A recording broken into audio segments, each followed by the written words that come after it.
Welcome to the ISM Rochester September membership meeting.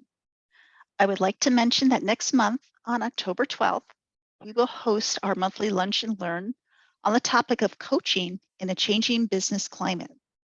So hopefully we can get everybody to sign up for that program.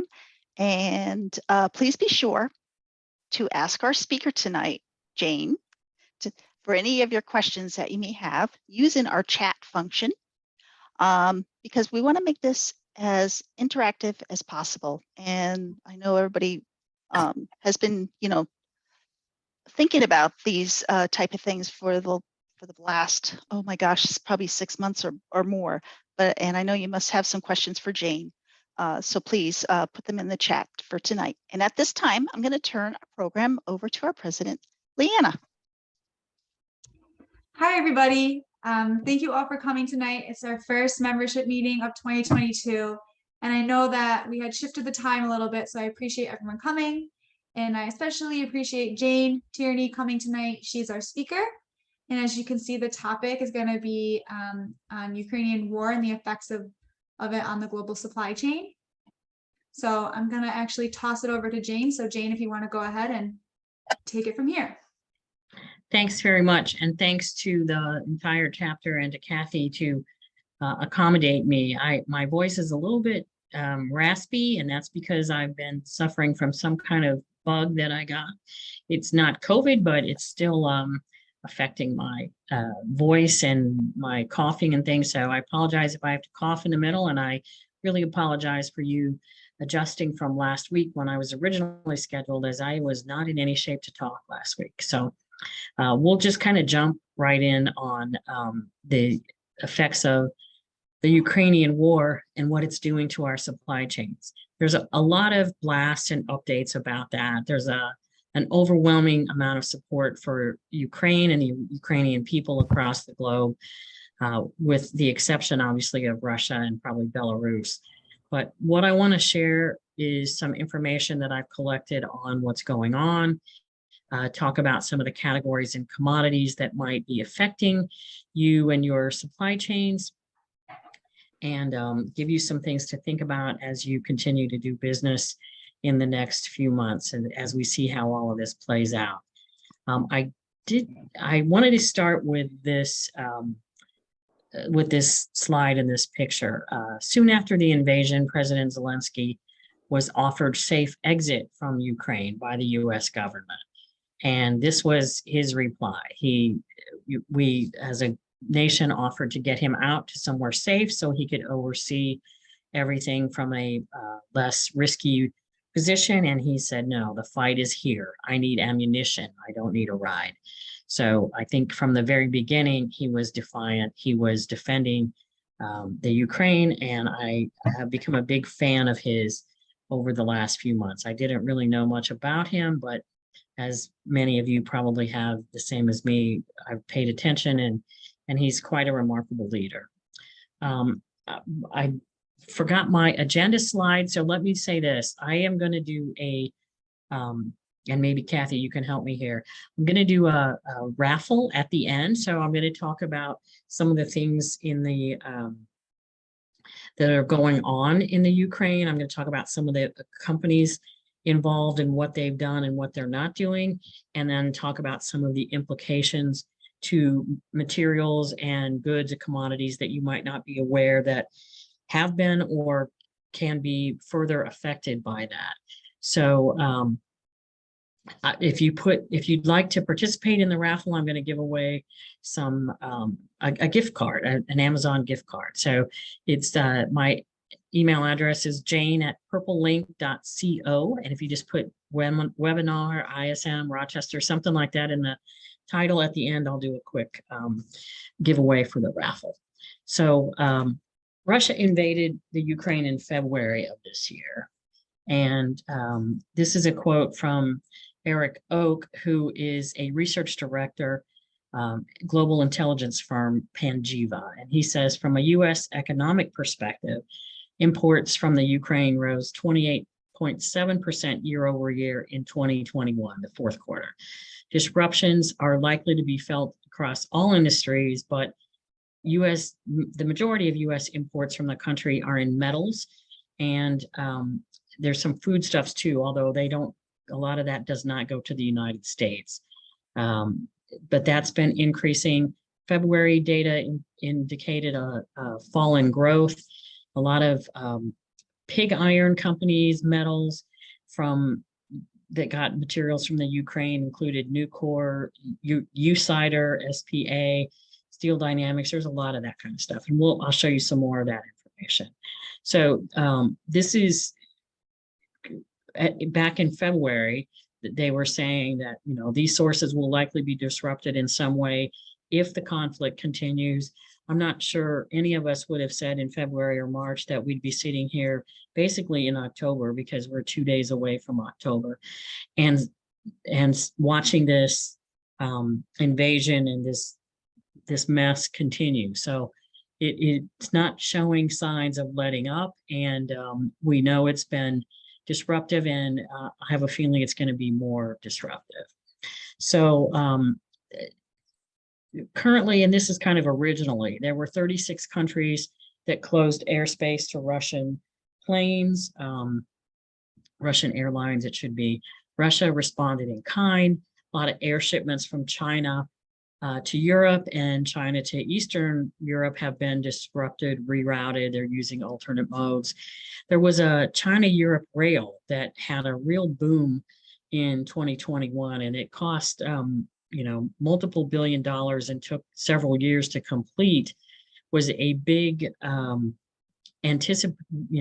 anticipated mechanism for moving goods from China to Europe. But now, because part of that ran through some of this territory that's now in dispute, has had frequent cancellations, and it's not nearly as smooth and as helpful as it was intended, and it's not running at the rates that it was running in 2021. When this first started, I thought it was interesting to know that there were 2,100 US firms and 1,200 EU firms that had tier 1 Russian suppliers. I know a lot of people that I talked to, supply chain professionals, said, oh, we don't do any business with Russia or the Ukraine. It doesn't affect us. But 2,100 companies that are US based companies had tier 1 Russian suppliers, and 1,200 EU. So a number of those. And then over 450 US companies, 200 EU firms had tier 1 Ukrainian suppliers. But these numbers really get big when you look at tier 2 and tier 3 levels. So at the tier 3 level, over 190,000 US companies and 109,000 EU firms had suppliers in either Russia or Ukraine. These were a lot of software companies.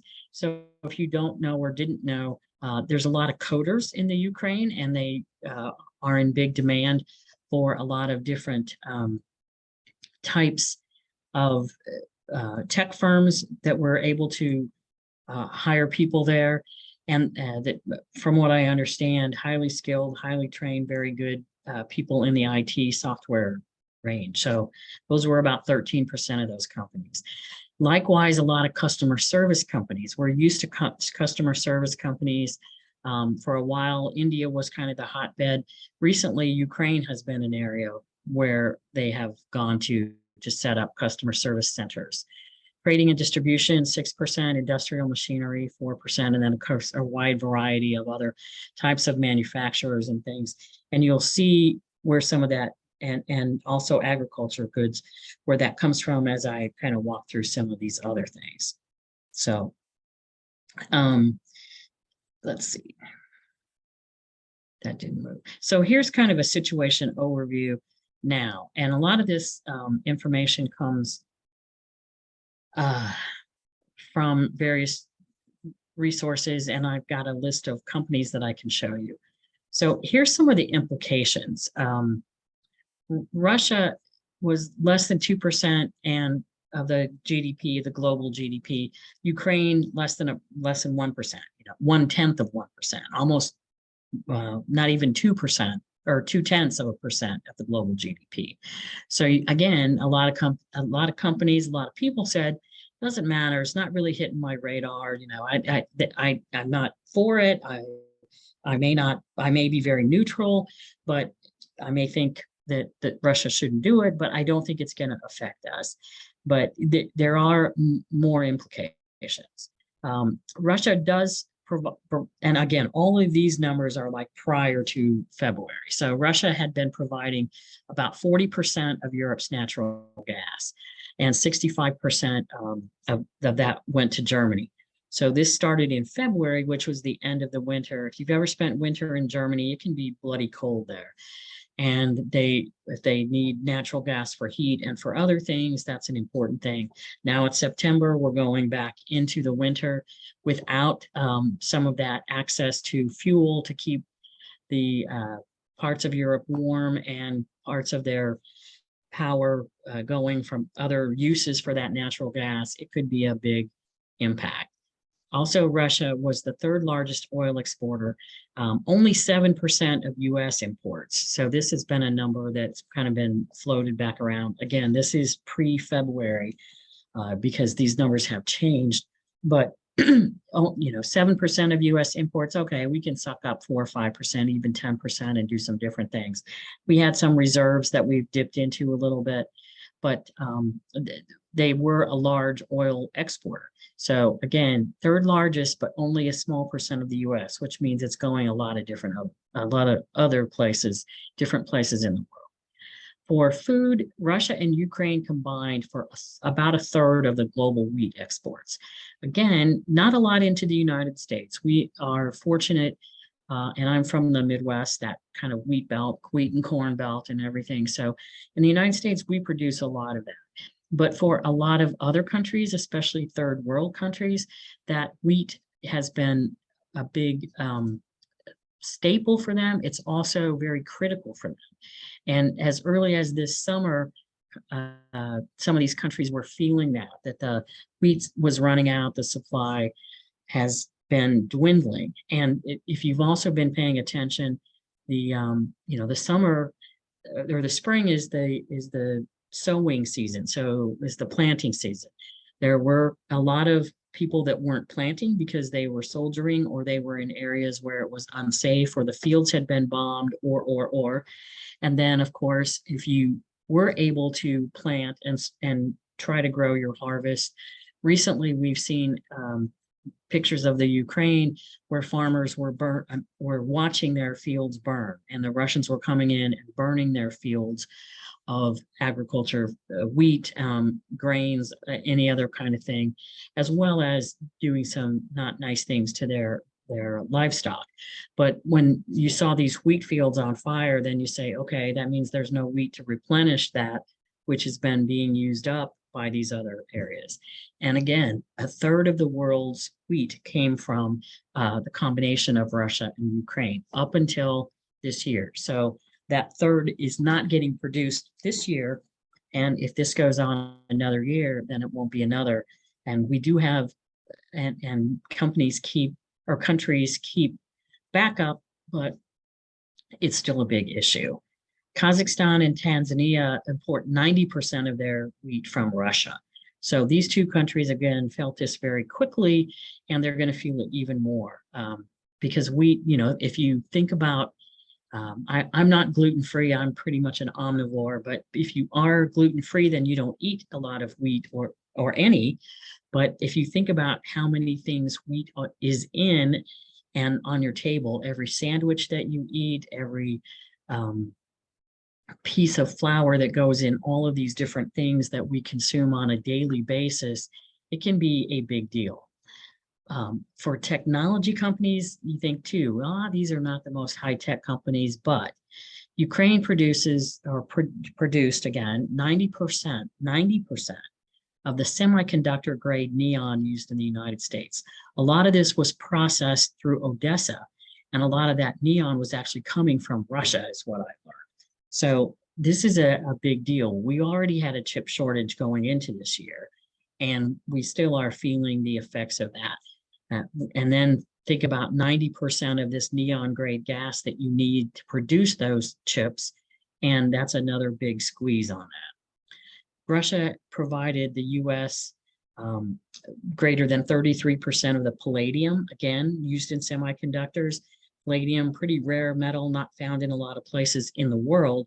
And Russia was providing a lot of that. And Russia for years has been a dominant exporter of nickel and titanium forgings. So nickel, of course, used in steel and a lot of other metal productions, especially stainless steel and some of that. Titanium heavily used in defense and aerospace because titanium is such a hard metal that's also very lightweight. So a lot of challenges around that. And they are the dominant exporter because that's where the ore comes from. And the nickel is a certain grade. There's different grades of nickel, and there's not a lot of nickel deposits all over the world.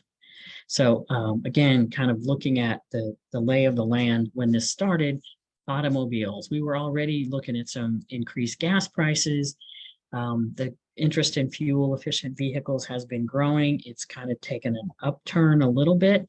And although the infrastructure is not there everywhere, so people are reluctant to, in some areas, to get into the EV vehicles. So it's going to be a little bit of a big transition, a lot of chaos in the automobile industry for a while. There was a recent boom in SUV and truck sales. And of course, auto manufacturers had decreased their fuel efficient production levels. So they've been making changes. They've been trying to anticipate and trying to drive a bigger movement toward non-fossil fuel, toward electric vehicles. And so this is all going to have to fall out and settle down. The inventory of those electric vehicles has been scarce, and car prices have been up. Even, used car prices are very high these days. The chip shortage, as I said before, is ongoing. There are still issues there. Russia had some problems with spare parts, and they're having more now. Europe had been looking at a lot of natural gas to reduce the reliance on Russian energy, but that's some issues. And if you have seen any of the news lately, there's the lines leaking, and so there's a lot of who did that and what happened there and where did that come from. I've seen reports that say that's a Russian sabotage job, and it's also looking at a war crime to do those kinds of things, but it's kind of hard to figure that out. So it looks like this, but they haven't ascertained everything. But stay tuned, there's a lot going on there.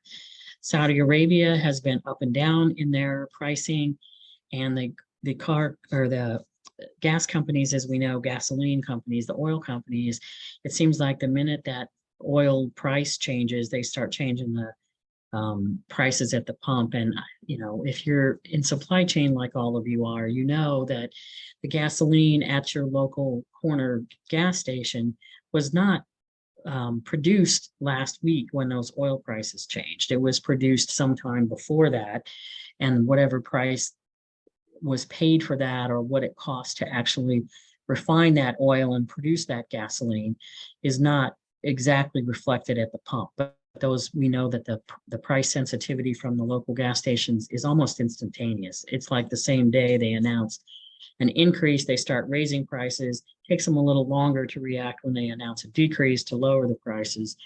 And there's been some consternation in the Congress about trying to limit the profits of oil companies and things like that. And that has not gotten a lot of traction in some areas. So it's a lot of controversy there.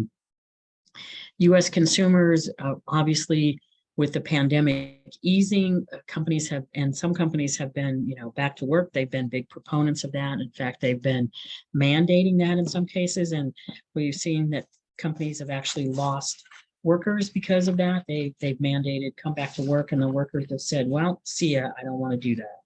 No hybrid work, no work from me. So a lot of things that have to settle out.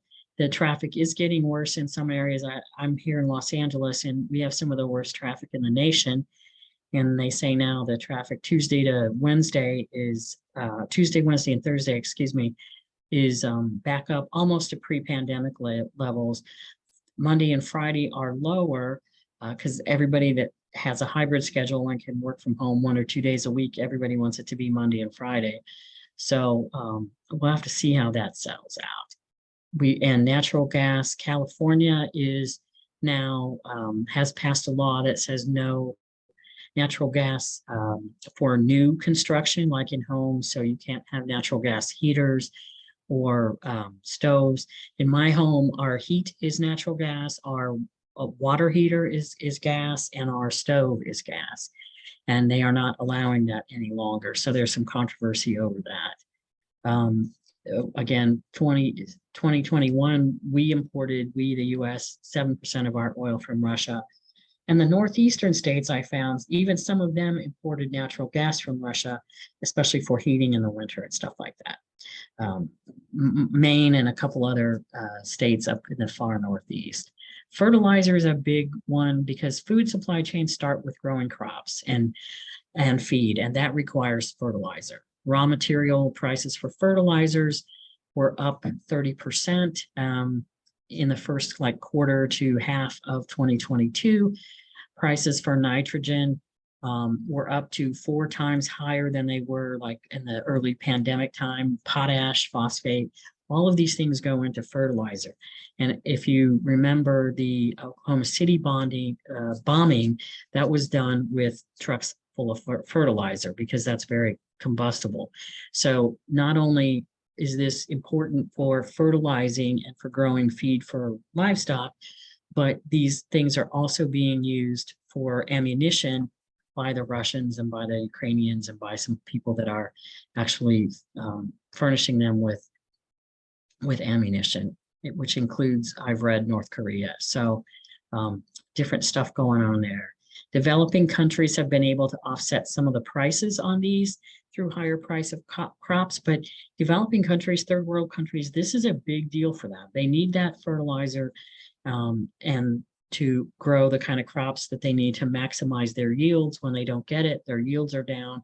They're already losing their, a third of the wheat, at least a third of the wheat production that has come traditionally from Ukrainian and Russian sources. And so now their own crops are going to have less yield if they don't have the fertilizer. So this, again, for 1 year, we're going to feel a little bit. If this goes much longer into next year and affects the crops for next year, it's not going to get better. Ukraine has been a major supplier of crops like corn, barley, and together with Russia produces almost 30% of the wheat. And then they also produce sunflower oil. And I think, well, I don't use sunflower oil. But then I started looking at labels. In our house, we usually have potato chips or corn chips or something like that. That uses sunflower oil. There's a lot of other processed foods that use sunflower oil. So again, these things have been going up in price.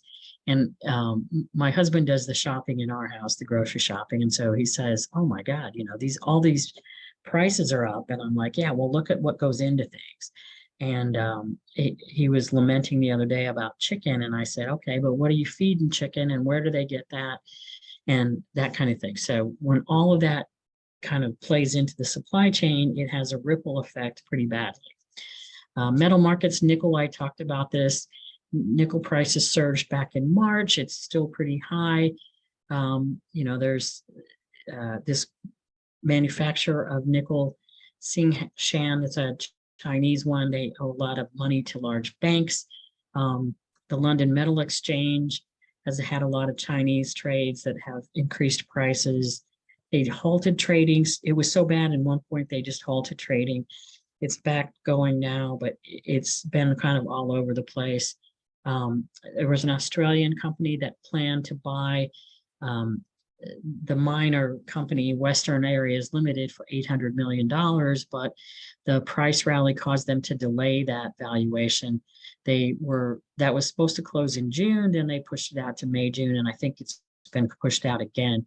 It may have closed in the July, August timeframe, but that was very volatile for a while.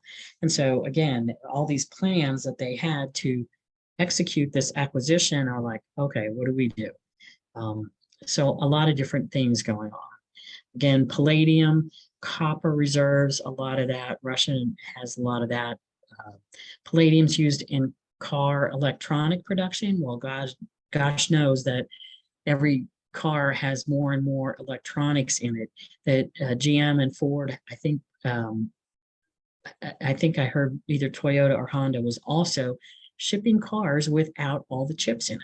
They were shipping cars that were functional, but things like rear seat controls, especially for like entertainment systems, air conditioning, heat, that still had heat in the car, but the controls that were supposed to be in the back for people sitting in the back that wanted it warmer, cooler, whatever, those were disabled. And they were very transparent about it, but they didn't have enough chips. And they've said, of course, when we have the chips, we'll give you a call. This is the kind of recall that you do want. Bring your car in and we'll fix it. We'll put all those things in it. But when the car companies are doing that, that is not a good thing. They don't want to ship cars like that. They don't want to have to do that work later on and pay the dealers and get those high prices and all that kind of stuff. It's not a good thing for them. Again, titanium with the aerospace. Boeing was held up for a long time because of the 737 MAX. A lot of companies weren't getting their new planes, so now they want them, and that production has been, expected to kick into high gear. But there's a lot of titanium in a plane, so that's all issues too. A couple other things going on. There were IT kinds of actions. There were 3 new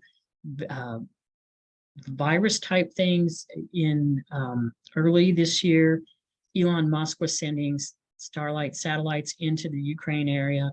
They've continued to do that. Other companies have sent technology into Ukraine for them to communicate and be able to send things back and forth.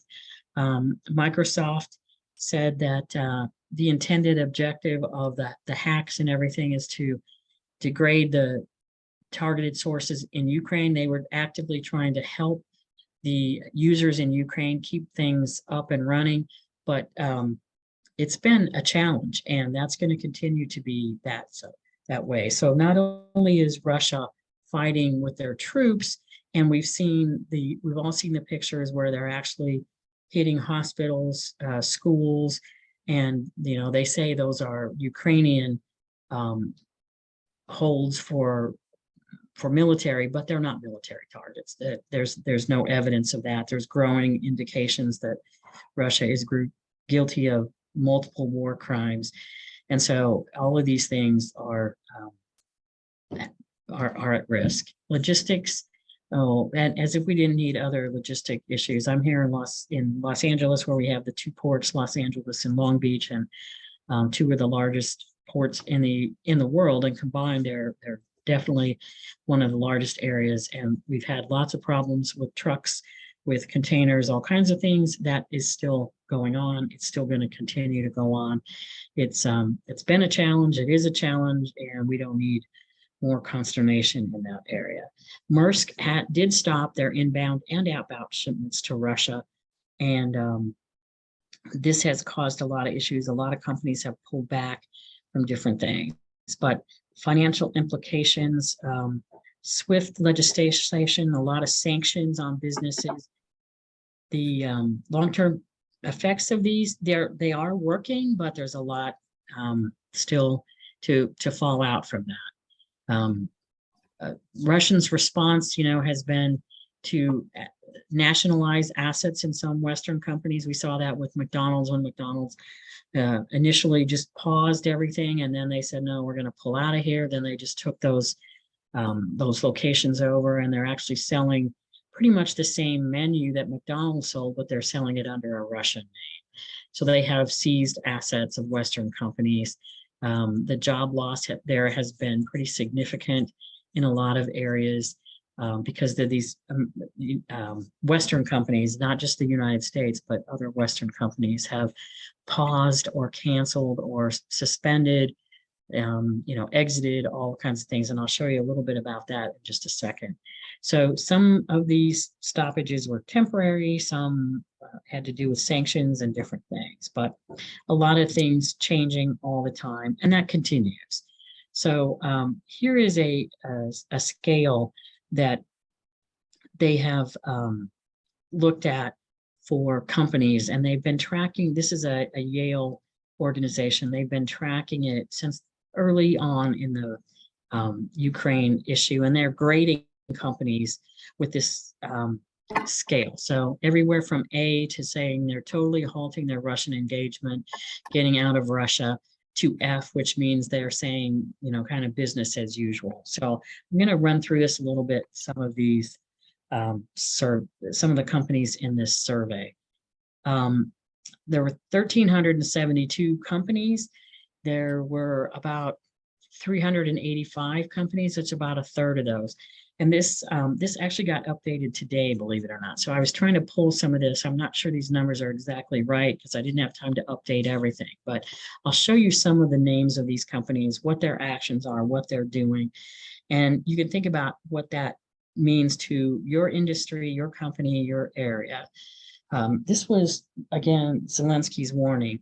He says to other people and other countries who say, it doesn't affect me, he says, if the enemy can reach us, it can reach every country in the European nation. And I'm sure that the enemy can reach the United States.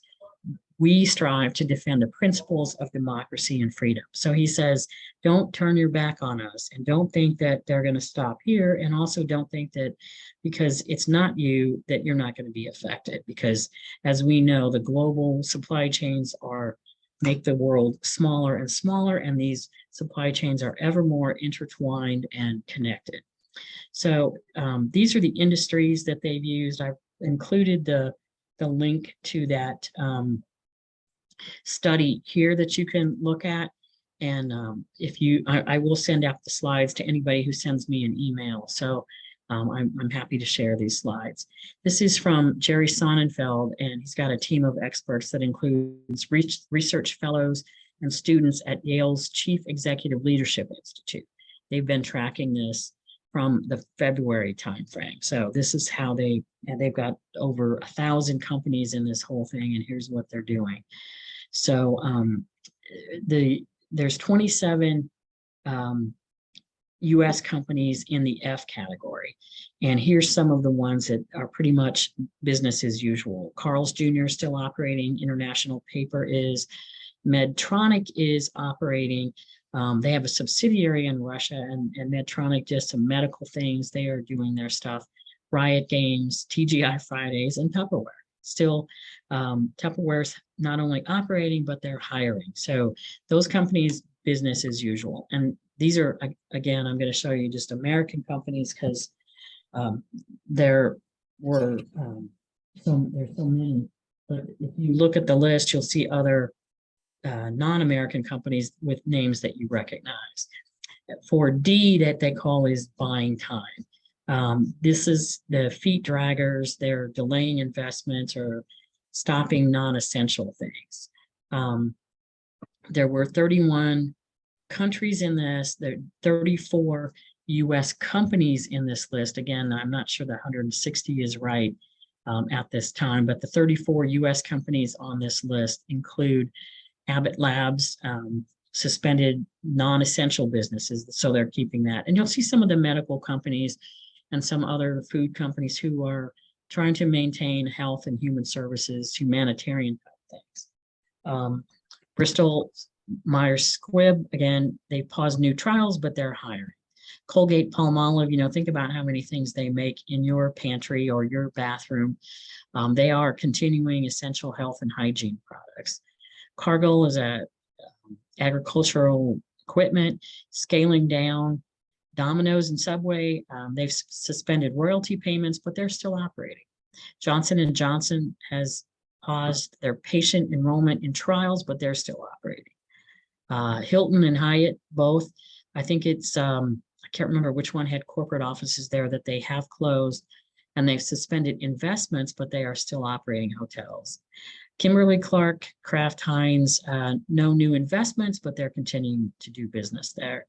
Merck hasn't invested, and they've paused on some of their clinical trials, but they're still doing business there. Nabisco, Procter & Gamble, SC Johnson, again, very familiar names in most of our cabinets and pantries, scaled back their operations, no new investments, and Pfizer stopped their investments and clinical trials, but they all rate Ds by this organization. For Cs, these companies that are scaling back a little bit, you can see there were 169 companies, US companies, no, I'm sorry, 86 or 88. A lot of different companies here. Again, I'm not going to read all of these, but you can see Alphabet, which is Facebook, Adobe, Amgen is a medical company, Coca-Cola, Pepsi, Whirlpool. They all suspended some operations, but they continue some chains. Coffee, Coca-Cola has a coffee one. They do water, so they are producing water in those areas as well. Caterpillar's that does a lot of farm equipment, again, suspending some facilities, but they're not suspending their import sales. You know, companies you didn't even know were in Russia, the Gap, Dunkin' Donuts, Baskin Robbins, they are stopped support to franchises and their online sales, but they are still doing business there. So they're rated in this C area. Halliburton is a big defense contractor, but they have a lot of other kinds of large manufacturing and agriculture support. Then, you know, Goldman Sachs and Mars, they're winding down the business and doing some different things. Philip Morris, often associated with tobacco and things like that. Microsoft has suspended new sales, but they're continuing support to their existing subscribers and existing companies. Here's the B. These companies have suspended work, but some of them are keeping their options open. They think they might return to Russia at some point. 161 US companies, 117 of those have suspended all or most of their activity. That includes everything from 3M and Alaska Airlines, Amazon, Goodyear, Dell, Discover, a lot of financial companies in this area. So Discover, eBay is one, which is interesting. Ford and GM both in this category. Honeywell, Intel, Intuit, again, a lot of tech companies in this area. Little Caesars, Marriott is in this category versus Hyatt and the other one that I just looked at in the other one. MasterCard, again, financial things. I think MasterCard and Visa are all in this area. PayPal, tech companies, Oracle, Qualcomm, NVIDIA, things like New Balance and Under Armour, you know, apparel makers, United Airlines here, freight carriers, UPS, who does a lot of international stuff, you know, Wrangler Jeans, Xerox, and then some have blocked their bookings and releases and paused their partnerships, like Burger King, DirecTV, Chevron in this area, Costco, Disney is another one, and Paramount in this area. And then for A ratings, some of them have ceased operations completely. So Air Products, Alcoa, big aluminum company, that's a big deal for them. Avery Dennison, a lot of office supplies. Emerson Electric, both commercial and private electric things. Nike, Price Waterhouse, Starbucks. Those that have closed or discontinued or are exiting. Expedia, GoDaddy, Jabil, which is a big contract manufacturer. McDonald's, that at first they paused everything. Now they have shut everything down and exited, shutting all of that down.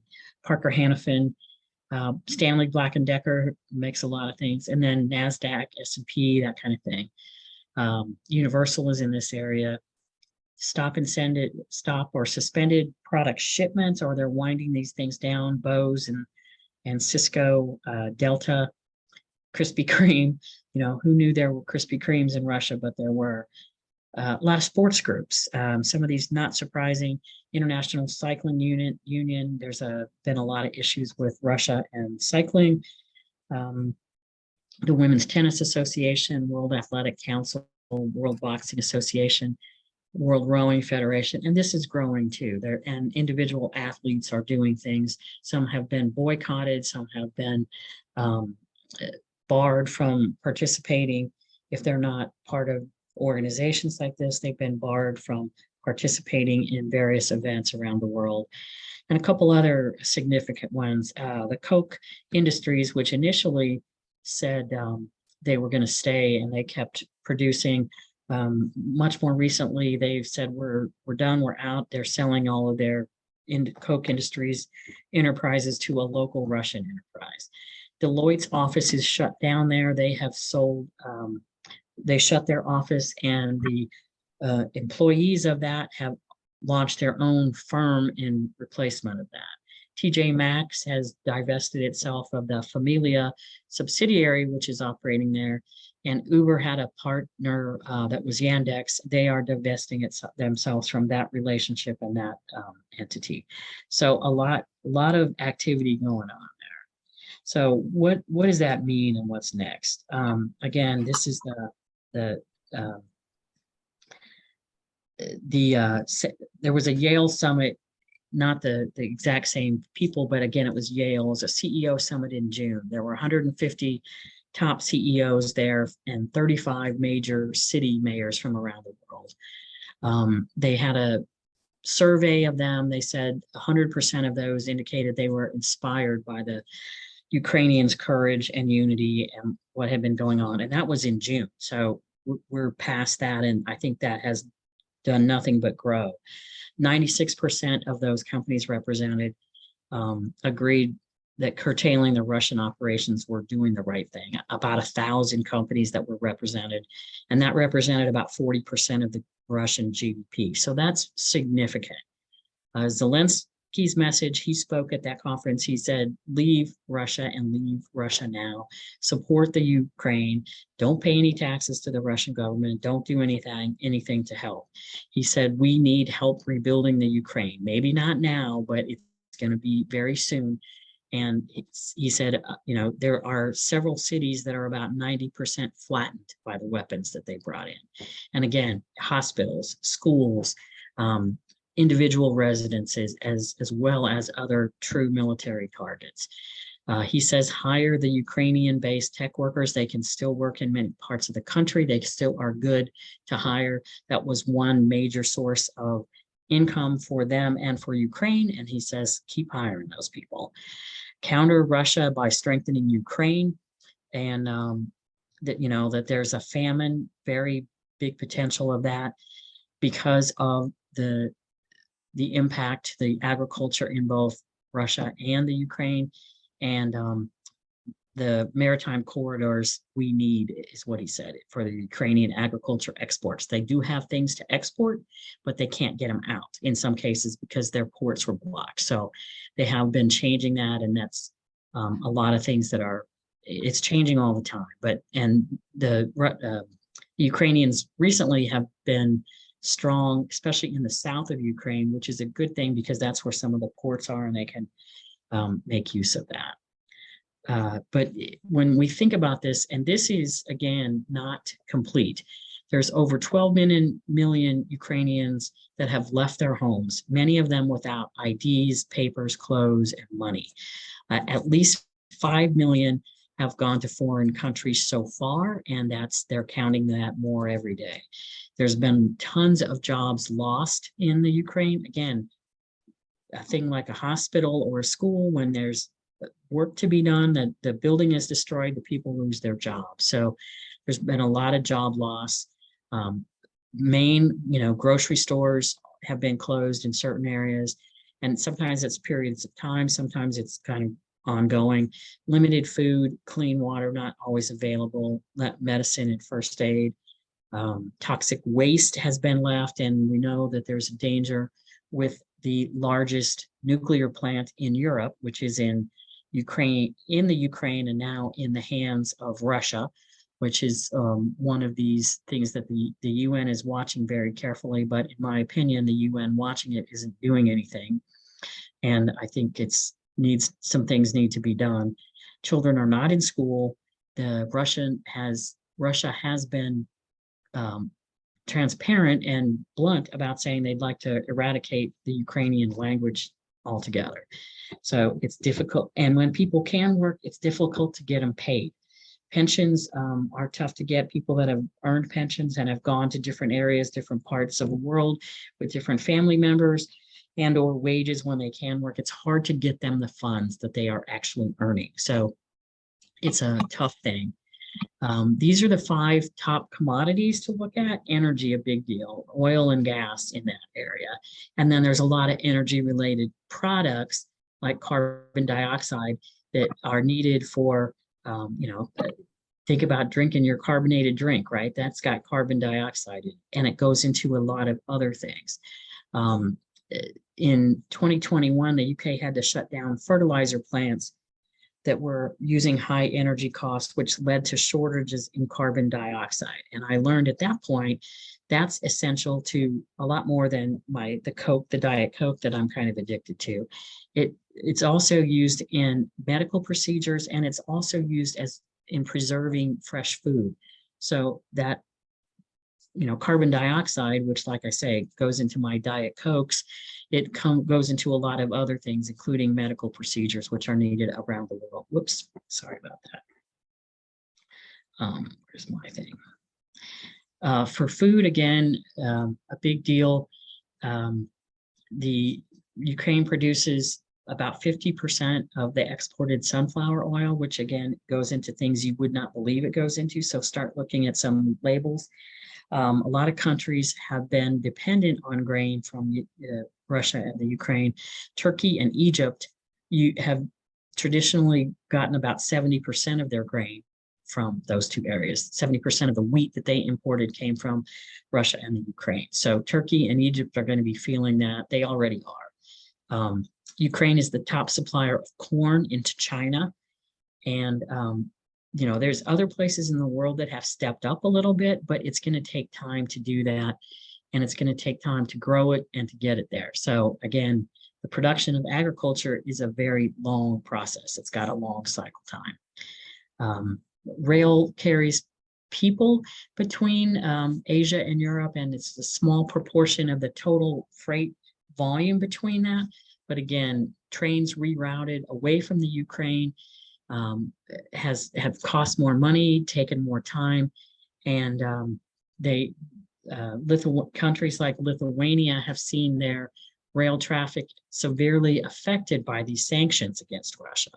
So a lot of the sanctions against Russia and the oligarchs have been kind of filtering down into other parts of the world and these other countries around the Ukraine and Russia there. So containing shipping in the Black Sea is kind of a niche market. It always has been, but one of the largest container terminals is Odessa. So cutting that off, which Russian forces did originally, the effects on the Ukrainian imports and exports has been a lot more impactful than it seems. And the humanitarian consequences all across the world are terrible. I've talked about the nickel, copper, all of those things, and then the microchips, another piece of that. So the US has been threatening to cut off Russia's supply of microchips, and they have cut off some of those. But that kind of rings hollow when Russia and Ukraine, again, are exporting the neon, the palladium, the platinum, all of which are important to that. So companies have to be careful what they balance, what comes in and what goes out. So,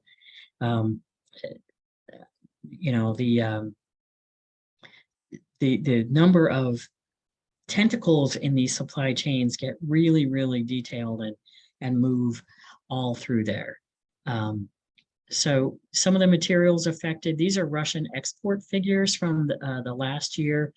And of course, they're not as high this year because of all the sanctions, but that's going to affect Russia in different ways, but it also affects the companies and the countries that were importing those. So agriculture and food, you can see fertilizer was a big one, wood, a lot of cereals, metals, energy, $211 billion for mineral fuels, including oil, gems and precious metals, that kind of stuff. And then machinery, $2 billion. A lot of that didn't come to the United States, but it came to other countries, including a lot of third world countries that were relying. So it's impactful everywhere. Russian sanctions are having an impact. We've seen that, and the longer it goes, the more we see that. But we're seeing global challenges, not just to the Ukraine, but we're seeing financial challenges to companies who've had to adjust their revenues, their projected dividends, all of that because of this. The longer this is drawn on, started in February, and companies didn't make too big adjustments because we weren't sure how long it was going to last, how devastating it was going to be. So every quarter they're seeming to kind of adjust down. So when you think about all of the talk in this country about recessions and inflation and all of that, a lot of that has tentacles again back to this Russian invasion, because these companies are not just doing business in the United States. When you think about a company like McDonald's that shut all of their plants down, all of their restaurants down in Russia, they had counted on X number of dollars for revenue, X number of people, all of these things. And now all of a sudden they're having to adjust for that.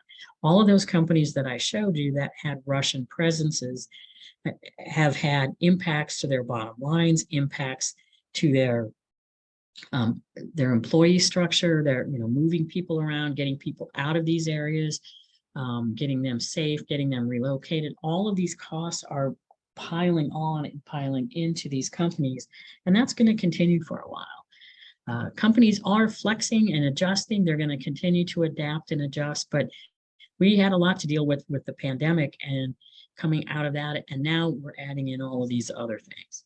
But I am an optimist, and I say every time there's a big challenge, then look around and see where the opportunities are.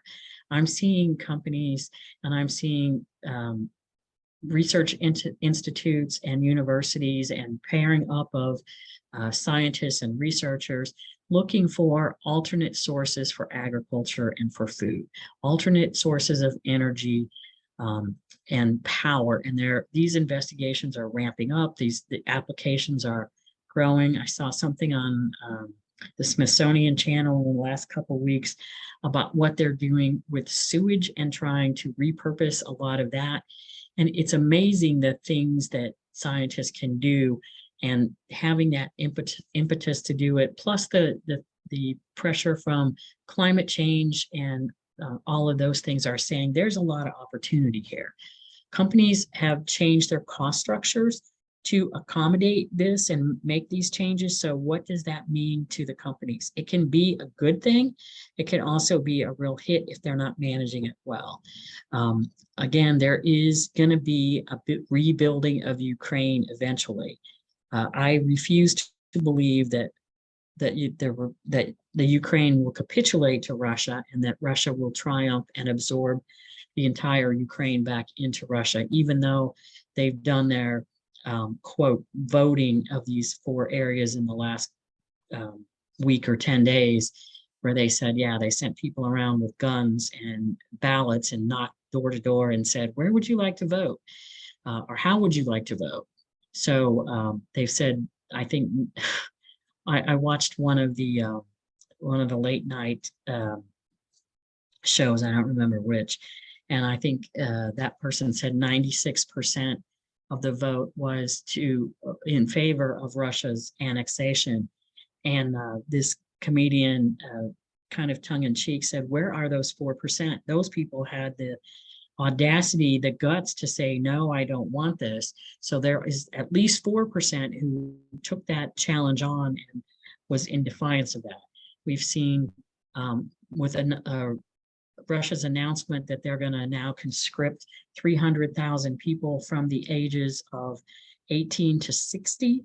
I have a lot of friends that are over 40, and many of them I look around and I say, between 40 and 60, and there've been some as old as 62 I've seen reported. Many of these people are not ready for soldiering. Also, I've seen that they said, yeah, with 1 day's training, and then someone, I think it was a Twitter, said, oh, I apologize, I was wrong about this. It's not 1 day's training, it's 0 days training. I don't know if you have seen the video that I've seen that says they're telling people what to pack, and they're saying pack, sleeping bags, warm clothes, I thought it was interesting. They said have your wives, girlfriends, whatever, buy things like tampons and sanitary pads, because that's good. If you're injured, you can use those to absorb. They said, she was very blunt. It was a woman speaking, and she said the tampons are for if you get a bullet hole, you put the tampon in the bullet hole and it will expand and help stop the bleeding. And I almost fell out of my chair watching this. I'm like, really? This is what this is what they are telling their soldiers to do. So, and then I saw that a recruiter was actually shot by someone who did not want to be conscripted or recruited into the army. And if you've seen the border, the roads to the borders trying to get out of Russia, Russia actually told the Russian airlines to stop selling airline tickets out of the country to men between the ages of 18 and 60 and that kind of thing. So they're really trying to, things that we don't even believe can happen are happening there. 300,000 people is a lot. And then I see women in the Ukrainian army fighting without being conscripted and without and fighting very bravely alongside anybody and everybody who's volunteering. So it is a lot of issues. So there are opportunities for alternate materials. There's going to be opportunity to rebuild. So it's not too soon to start evaluating, monitoring, and planning for what your company can do with this. So I encourage you to look at your company, what you do, what your industry is, who else is in there. Look at these companies that are supporting and not supporting the Ukrainians. You have to vote with your own conscience. I can't tell you, mine obviously is in the my heart is with the Ukrainians, and my head is with them as well. So I think this is all important, but it really does have worldwide ramifications for all of us in supply chain. So I'm going to, one of the things that I think it's important to remember is that, again, these opportunities, and if you've seen me do these talks before, I'm a big fan of Einstein as well. So here's something from Einstein that says, the true sign of intelligence is not knowledge, but imagination. So when we get these challenges from all these different areas, we need imagination to try to figure out what we can do in lieu of that. And I was also struck by this Theodore Levitt quote. He was a German born in 1925 into a Jewish family. He moved to Dayton, Ohio at the age of 10, so that would have been 1935. He served in World War II and eventually got a PhD in economics from The Ohio State University. He is credited with popularizing the term globalization from a June 1983 article that he wrote. And in 1985, he became the editor of the Harvard Business Review. He died in 2006, but he says creativity is thinking up new things. Innovation is doing new things. And I think we need both right now. We need some creativity to think up these new things, but we also need innovation to figure out how to do these and make these work. So here we go, 300,000 Russians conscripted. It's not popular internally, and it's not popular around the world. There's been a lot of speculation and pundits about Putin's health, both physically and mentally. Putin himself has brought up the nuclear threat thing a couple of times, and that's been, there's been a lot of responses. China, we know, is watching this carefully. There's been some China-Taiwanese issues for decades, and this year China was doing some war games very close to Taiwan, so we're all keeping an eye on that. Taiwan, if you don't know, is the home of the Foxconn that makes most of the Apple products. For years they were like their primary supplier, but they're still one of their big ones. Your iPhones, your iMacs, your iPods, all of those things. Foxconn is a big player in that area. They also make a lot of products for other companies, but they also are I think it's Taiwan, TSMC, Taiwan Semi-Conductor Manufacturing Company, the largest producer of chips in the world. So Taiwan is a big player in this global supply chain as well. So I have to say, stay tuned. So that's what I have. I do dynamic dialogues that are once a month, although I did not do this in September because I have had this bug that has lasted about 3 weeks. I do CPSM classes for anybody who's interested in getting that. I'm doing exam 1 right now, but if you know, you can take those in any order. I will start an exam 2 after the first of the year. I do them online. I record them. So if you can't make them, you can always catch them up. They last about a quarter. We do an hour and a half a week. It's not terribly onerous, but we walk through all of the material. I'm happy to do those. I love having people in those classes. I do other kinds of workshops, private consulting, and lots of stuff. So if you're interested in talking about that or any kind of this topic or other supply chain topics, you can go to callwithjane.com. That puts you on my calendar and you can set up a time, and it's a free half-hour call to talk about anything or anything and everything you want. So right now I'm going to grab my phone. And I am going to give some stuff away. So if you have sent me an email, which I hope you have, to jane@purplelink.co. Thanks, Kathy, for putting that in the chat. You will get a copy of the slides from today. You will get an Amazon gift card, and you're going to get a dynamic dialogue subscription, which means you're going to get signed up for the announcements of my monthly webinars and anything else that I do in terms of workshops. I would like to do a workshop on Lean and Six Sigma. I'm still hoping to do that in Q4. And we'll see how some other things play out. And then again, I do CPSM classes and whatever else. So here I got to count how many people did this. And then I will do a little random number generation with this. And the winner is going to be, let's see. The winner is going to be Mark DeGray. So Mark, are you still on, Mark? You have to be here to win. So, yep, Yeah, you're on. He's on. Okay. Yeah, So looks like he's on. what I need, Mark, is a just an email to send this, because I do it via email. The Amazon gift card I'll send to you via email, and I just need to know if you want it sent to a personal email, or so send me another email and just confirm which email I should use to give you your Amazon gift card. And I have one more slide for you. So I like these slides.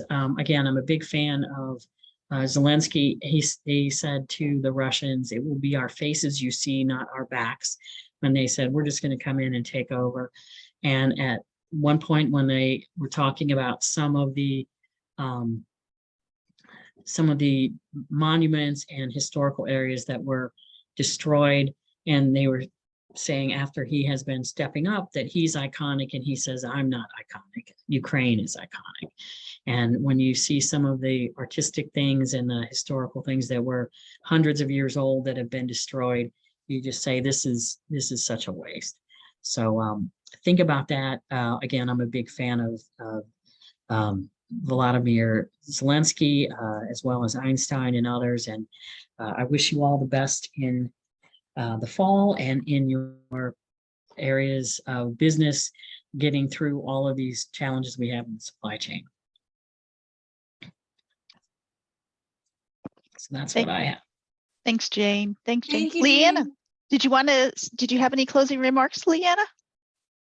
I just want to say thank you, Jane. I thought that was a really great presentation. It really makes you think. I mean, obviously we know this is going on, but we don't really always see the impacts.